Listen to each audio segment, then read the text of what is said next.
বহু ভারতীয় জীবনে উন্নতির অন্যতম ঠিকানা ক্যানাডা, যেখানে পৌঁছতে পারলেই জীবন সেট। সেই ক্যানাডাতেই যেন কোনো অশুভ নজর লেগেছে, কিছুতেই মিটছে না রাজনৈতিক চাপানুতোর।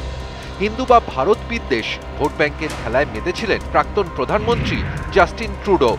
সেই অভিযোগেই ক্ষমতা থেকে সরতে এক প্রকার বাধ্য হলেন ক্যানাডার অন্যতম জনপ্রিয় এই প্রধানমন্ত্রী। আমেরিকার প্রতিবেশী এই দেশ এই সময় মার্কিন প্রেসিডেন্ট ট্রাম্পের শুল্ক রোষের মুখে পড়েছে।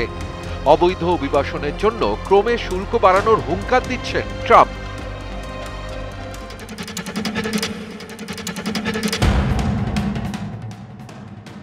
এরই মধ্যে 14ই মার্চ প্রধানমন্ত্রী হিসেবে শপথ নিলেন মার্ক কার্নে।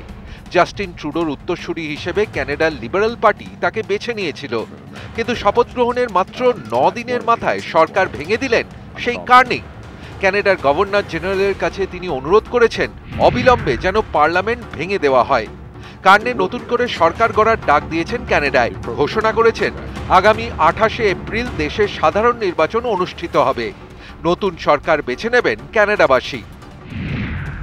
তবে ক্যানাডার প্রধানমন্ত্রীর পদে কার্নের নির্বাচন সাধারণ নির্বাচনের মাধ্যমে হয়নি। ক্যানাডার লিবারেল পার্টির লক্ষাধিক সদস্য ভোট দিয়ে তাকে নির্বাচিত করেছিলেন। তবে এবার শুধু দলের সদস্য নয়, জনসাধারণের ভোট চান কার্নে। তিনি জানিয়েছেন প্রতিবেশী আমেরিকায় ডোনাল্ড ট্রাম্প ক্ষমতায় আসার পর থেকে ক্যানাডার মানুষদের জন্য সময় আরো কঠিন হয়ে পড়েছে। ট্রাম্প অনবরত শুল্ক আরোপের হুঁশিয়ারি দিয়ে ক্যানাডাকে চাপে রাখতে চাইছেন। এই পরিস্থিতির মোকাবিলা করা দরকার শক্ত হাতে। তাই কার্নে চান এই কঠিন সময় কে দেশকে নেতৃত্ব দেবেন সেই সিদ্ধান্ত নিন ক্যানাডার মানুষই।